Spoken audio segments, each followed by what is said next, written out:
Takže já přivítám Alexandra Važe. Prosím, ano, už si zapíná kameru. Alex je spoluautorem několika knih o deliberativní praxi, je autorem terapeutického výcviku na tohleto téma a spoluautorem řady dalších publikací. Je taky spoluzakladatelem Institutu deliberativní praxe a akademickým ředitelem institutu Sensio, který, tak teď jsem zapomněl, v kterém americkém státě sídlí, ale Alex vám to jistě řekne sám. Alexi, vítám tě a máš slovo. Thank you very much. Dobrý den to everyone. I am so sorry I can't be there. I love Czech Republic. I love the Czech language. So I hope I get my revenge soon and get to come there as soon as possible. I think we're going to have some fun because we're going to talk about psychotherapy training and clinical expertise. I have some cool stuff to show you. And also for some of you who want the bigger version of what's going to happen today, tomorrow I'm going to do a full day workshop as part of this lovely conference. Thank you so much, Tomáš, and everyone involved in this conference. And thank you, Ben, for being here. It was really cool to see your presentation. As you were talking, I went back to see, and I still have your book back from my graduate days on outcome assessment. So I feel like a very happy nerd to see you around. And yeah, so like Tomáš said, I've been having fun writing books with different colleagues from different countries on psychotherapy training and supervision, doing a lot of research on that. More recently, we have actually opened a new university in Los Angeles, California, that is focused on this new kind of research in how to train psychotherapists. So we actually started a new university, which is something I didn't think I would ever say, but it actually happened. And yeah, let's jump into the stuff I want to share with you guys. And Tomáš, can you see my screen? Yeah, okay, thank you very much. So today's topic is on deliberate practice. Deliberate practice is a concept for training, for a specific type of training.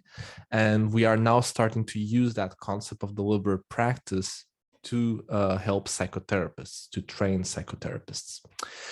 So first thing I want to show you guys, this lovely photo here. This is Tony Rumenaire. He's one of my closest, dearest friends, and we have been working for the past years together in basically doing reviews and research on psychotherapy training and supervision.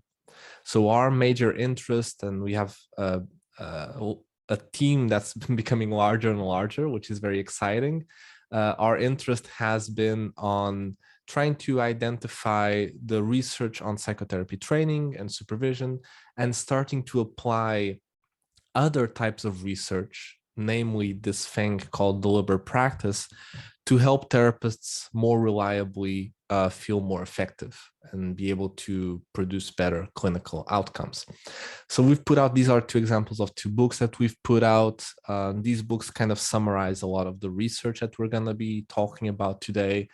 But also something very exciting that we've been doing recently, Tony and myself, is that we are the editors or organizers of this new book series from the American Psychological Association. And so what we do in this book series is we work with experts from different therapy models, and we apply this new strategy for therapist training called deliberate practice, which is a very kind of experiential type of training to learn new skills. And we've been putting out books recently on different therapy models so that people can train specific techniques or specific approaches from those therapy models. So two of those books are already out, the deliberate practice in emotion focused therapy and deliberate practice in cognitive behavioral therapy. But we are quite joyfully overworkers. So this is only some of the other books that are in the making. We actually are working on 14 books right now with many different authors around the world. And it's been quite the adventure. And it's good for me as well because I get free training from master therapists from different models. So that's my greedy part that gets very satisfied as well. Okay, so the major question for us to start on, and I'll have to be a bit quick today, and the people who want to join us tomorrow for the full day workshop, I'll give you the full version of this. But the first main question that we have to ask is, do therapists improve over time? And by improve, I mean, do they get better clinical results? Do they help more clients? Are they more effective, more reliably across time, over time? So do they actually get better as time goes by? And the answer from the research for the past 40 years has been not reliably. So it seems that some therapists do get better over time, reliably. So they start to help more clients over time. But we're also finding that a good number of therapists actually stall, which means they don't get better or worse over time. And actually, some therapists actually start to get a little less effective over time, which I know might come as a shock to a lot of people. But on average, if we look at like large databases using the kind of measures that Ben already described, most therapists actually don't get reliably better over time. And there's a lot of reasons for that. We don't have really a lot of time to get into that, but I'll give you one of the main reasons that deliberate practice research suggests.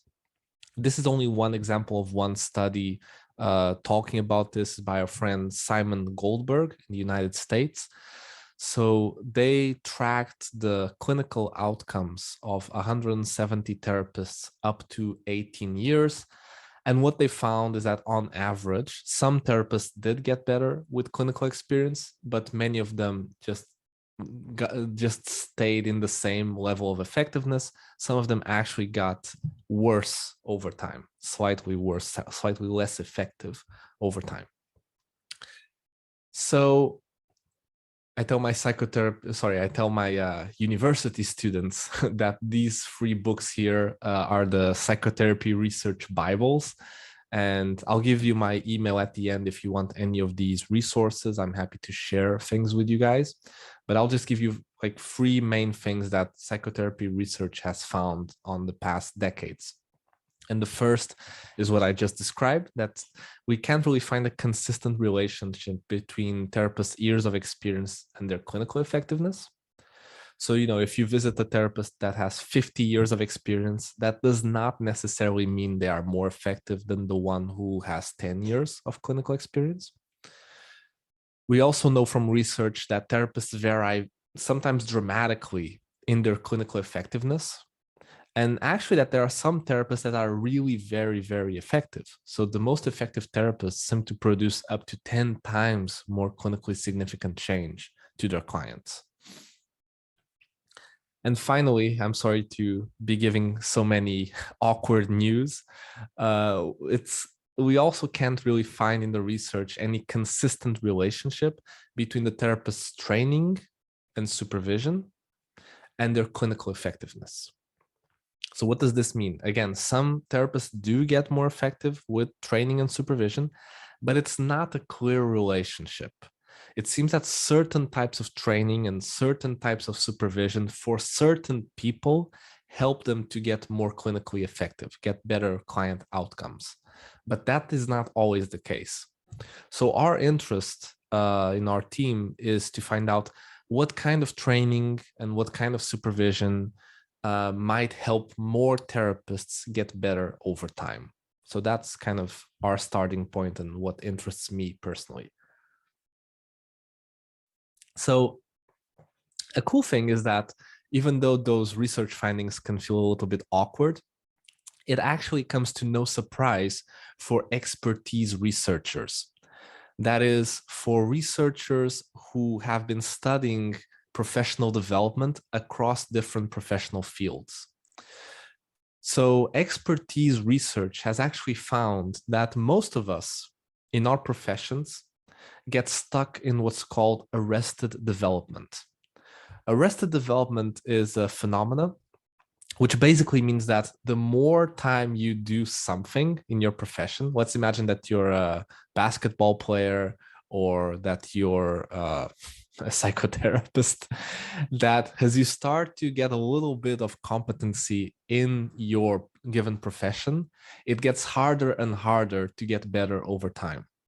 Because, you know, habits start to set in, you start to become like competent enough. So you basically don't train very effectively to get better and better over time. Maybe you don't get the type of feedback that you would need to get better over time.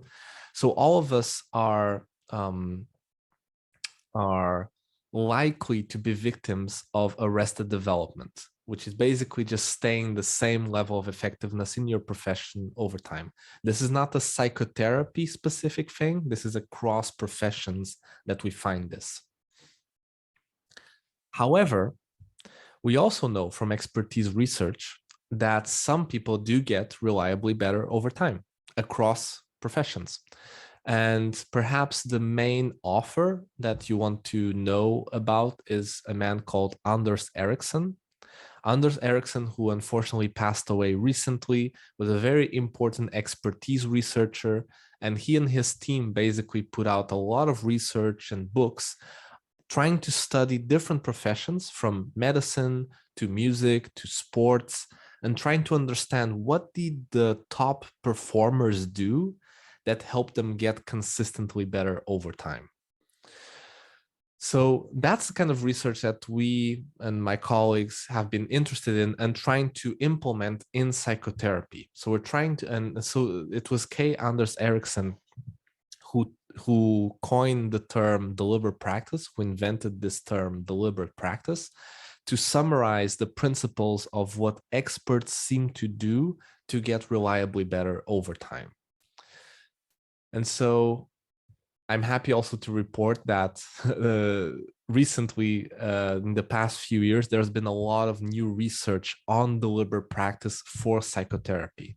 So the stuff that I'm talking to you today, actually, we're starting to see research coming out showing that deliberate practice can improve therapists' skills and therapist outcomes.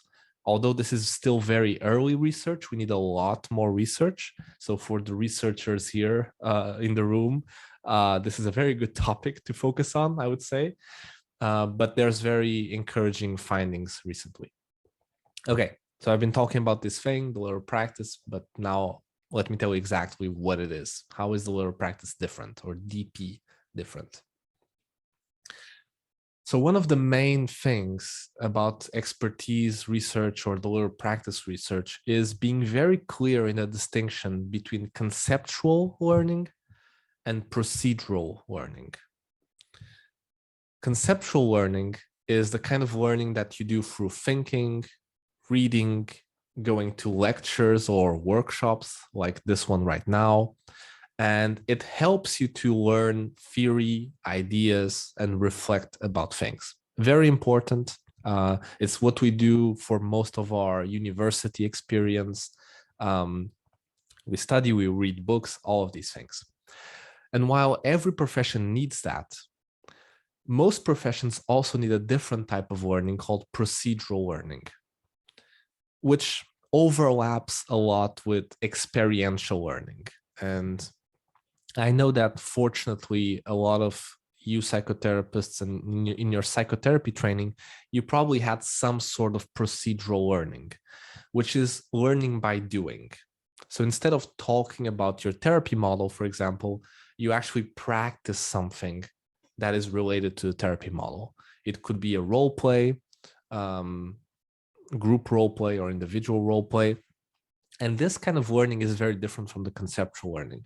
And so in every profession, sports, music, medicine, you really don't learn to become a professional piano player by reading more books about the piano, right? You have to actually rehearse, actually do the training, play the scales on the piano. And what we are arguing, and also what we are finding now, is that psychotherapy in some ways is the same. You can't really learn how to do effective psychotherapy by just talking about it, even though that is what most psychotherapy training is. unfortunately, I would say.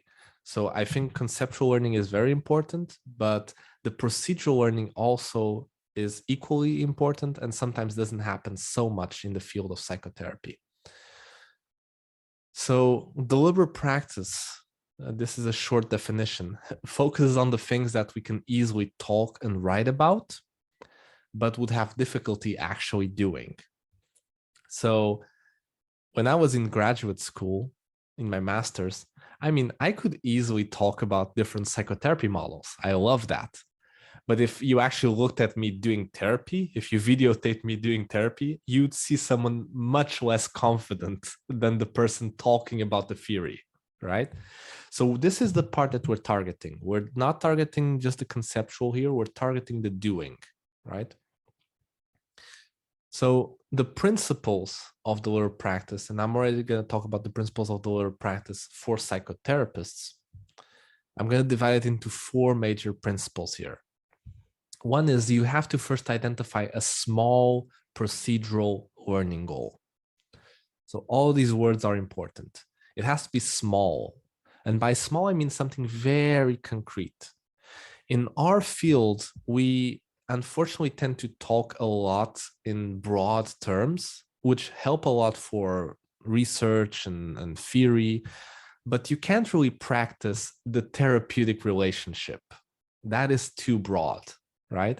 So if you want to train something, it's like for those of you who have some sort of music training experience, you don't just, you don't practice the Mozart piano sonata, right? You don't practice the whole thing. You divide it into very little pieces and you practice that, or you practice just this part of the musical scale. The same should apply to psychotherapists, okay? We need to decompose training to very small chunks so that they can be practiced repeatedly. And that is actually the second principle of deliberate practice, is in the case of psychotherapists, we need to use some sort of simulation of therapy. So, or either use a therapy recording or a role play to repeatedly rehearse and refine a skill, a very concrete skill. Now, some of you might be hearing me and might be thinking that you already did that in your therapy training through role plays. The problem with most therapy role plays is that they are very open-ended. It's more like a jazz improvisation because the conversation just keeps going on, right? And the person playing the client is just giving you new challenges all the time. The difference in deliberate practice is that you want to focus just on the same challenge repeatedly and just again and again do the same skill and get better at it over time. And I'm actually going to show you a few videos to show this so that you can get a clearer picture of what I'm talking about. Third principle is that whenever possible, in every field, we want to get expert feedback on our performance, on our rehearsal, on our practice. And the important thing is that feedback should be on your performance, right? The things that you're doing that you can observe, the verbal and non-verbal components. So if I'm practicing empathic reflections, I need to get very precise feedback about the way I'm reflecting, the words that I'm choosing, my tone of voice or body posture. So being very concrete in the feedback. And finally, every good practice is tailored to be challenging, but not easy or too hard. It's what we call the zone of proximal development. So as we're practicing, we have to make sure that the person practicing is feeling challenged. So the thing that they're doing is difficult, is challenging, but it doesn't feel too easy or too hard. And this is what we've learned from research as well, is that if you're practicing something that feels too easy to do, it's probably boring and you're not going to learn a lot. But if you're practicing something, a therapy skill that feels too hard for you to do right now, it's also going to feel overwhelming. And it's also possible or probable that you will not learn a lot from that experience. So we're always trying to tailor practice to the zone of proximal development, that challenging part. And the help of a supervisor or coach on this can be essential. Okay, let me give you a very quick, very brief example here. So this is my friend Tony here. and he's doing a very, very short, deliberate practice for himself. So he is watching on his screen a recording of a therapy session that he did. So he video recorded his session with a client that triggers him a lot. And he decided, or he actually noticed as he was watching his videotape, that he, Tony, was avoiding asking this client for his feelings and for the client's anxiety. So what Tony decided to do is to practice with the videotape. So he's looking at the videotape to immerse himself and to pretend as if he's in the therapy session right now.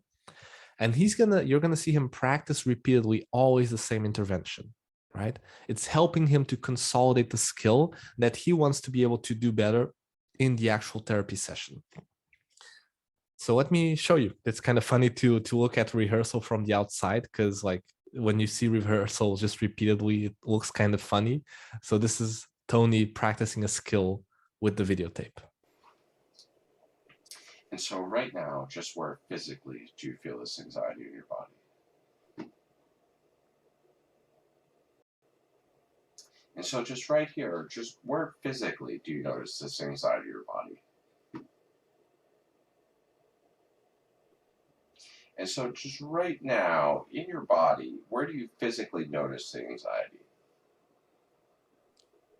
He experiments with different words. And so right now, where do you notice the anxiety just physically in your body? So this goes on for a while, right?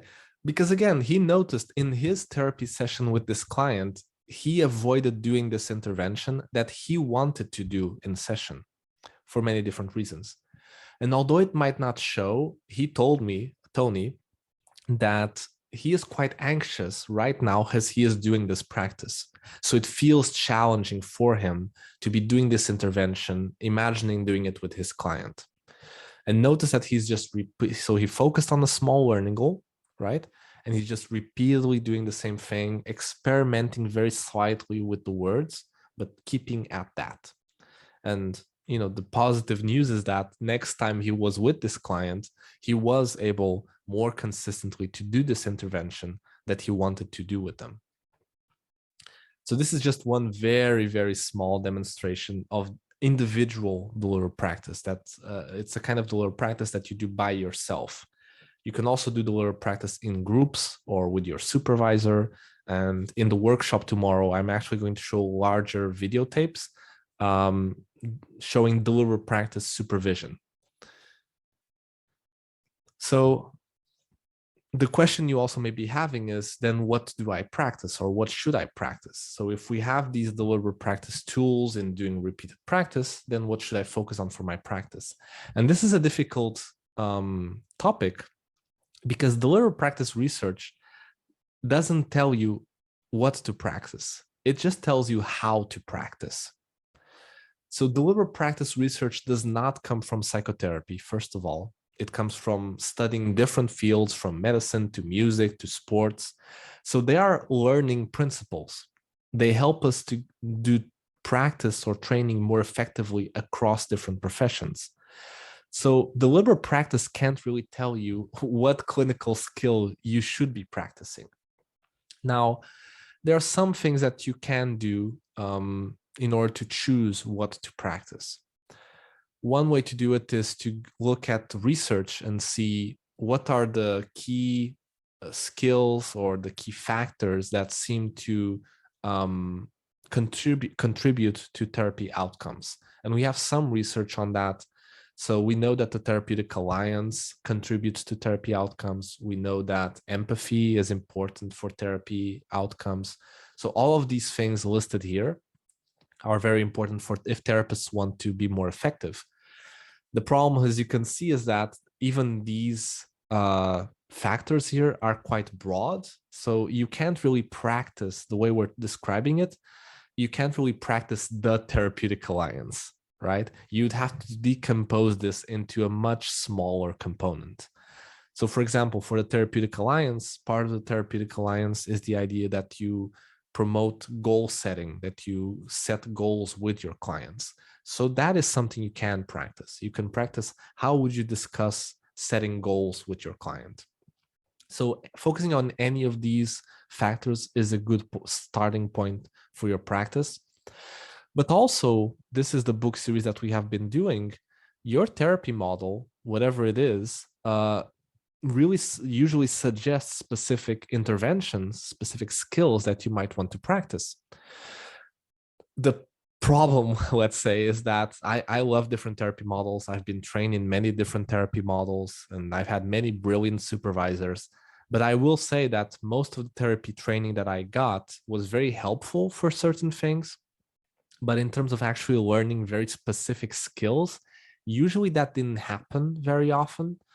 And what we're trying to do with this American Psychological Association book series that we've been putting out is we work with therapy experts from different models, and we ask them to focus on the top 11 or 12 skills from that model that they want all of their trainees to practice.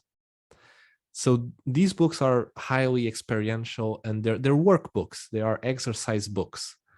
For those of you who have a music training background, you know those like scales books that you practice different scales. This is kind of like that for psychotherapy training, which I think is pretty fun and new. And so basically all of these names that you have here, all these titles that you have here on the screen are different exercises that are on the book that people can practice and train along with. And so I'll just show you again a very brief therapy clip focused on exercise 7, which is providing a treatment rationale in emotion-focused therapy.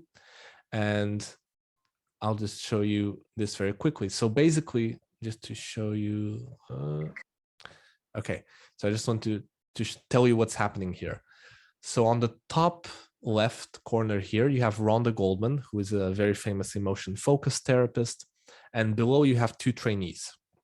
The trainee on the right found out that she basically was not able to provide a rationale for emotion-focused therapy. So when her clients asked her, why should I focus on my emotions? She would freeze. She didn't know what to say. So they did some practice focused on that exercise from the book. They did some practice to help this trainee get better at explaining to therapy clients why looking into their emotions might be helpful. Now, I'm only showing you the last part of the deliberate practice session, okay? So in the beginning, when she was starting to practice, she blocked constantly. She didn't know what to say. She got very anxious. And you're seeing now, after some rounds of rehearsal, the end state that she got to, right? So let me show you this. Okay, cool. Yeah. Okay. And as you go. I'm not sure I understand how talking about my feelings will help. Okay, so thank you for sharing that. It's quite a common concern that people have. Just to explain you a bit more, at the core, when we try to speak and understand our feelings, we'll be able to understand how comfortable we are with these feelings, and then therefore be able to understand how can we meet needs that we're not able to meet before. Okay, great. All right. So, how is that one? More natural for me, Yeah. even though that's what I need to say. Yeah. So Okay, great. this was better. So do you want me to rate? Yeah. Yeah. So during the practice, one thing that we do is we ask trainees to also rate how difficult was it to do this practice. And the first time that she did this practice, she said that from 0 to 10 of difficulty, it was a 9, the difficulty. So like she just wasn't able to do it. And after some rounds of practice, she said that basically it is now a free to do this practice. So she is feeling like it's getting better as the more she practices this. A free? Mm-hmm. For how technically difficult, are you saying about a 3 to Yeah. the category? Okay. Yeah, it feels like a good challenge, and I would say there's a bit of anxiety, a bit of, self-doubt if I'm making sense. So a little bit of anxiety, you'd say, right? Like, Yeah. and maybe a little bit of self-judgment. Yeah, always. Yeah. Okay. So, so Katerina, I thought you did great, and it feels to me like that as you go through it, you're making it more and more your own, and that you're saying it in a way that makes you feel comfortable, for the for the client and for you. So I think that the more that you practice, the easier this is going to become. Mm-hmm. Great, thank you. It's really great to hear that from you. Okay, good. Mhm. So that was just a little demonstration of practice. I know that I'm running a bit low on time, so I'm gonna have to focus a lot of. I want to demonstrate some lower practice with you guys tomorrow. So tomorrow, the people who come to the workshop, we're actually gonna do some practice together. I'm gonna show you some clips of therapy clients, of actors playing therapy clients.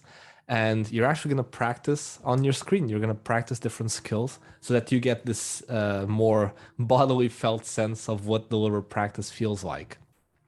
So we're not going to do that right now. The last thing I do want to say is that the cool thing about these exercises, these deliberate practice exercises for therapy skills, is that they can be applied to very large groups or just to one-on-one supervision. So this is a group that I did with 60 people in Norway some months ago, and they were all having fun, like in dyads. One is playing the client, the other is playing the therapist, and they're all just practicing one skill, right? They're just focusing on one skill from one therapy model. And we did this throughout the whole day, and it's very cool to see that you can get this very good kind of training experience, getting better at one therapy skill at a time in a large group setting. And also tomorrow, I'm going to show you how to tailor the little practice to your specific client. So you can do this in individual supervision as well. So I'm going to shut up now. I'm just going to share with you, we have a bunch of videos that you can watch about the little practice at the university website that we have. It's called sentio.org.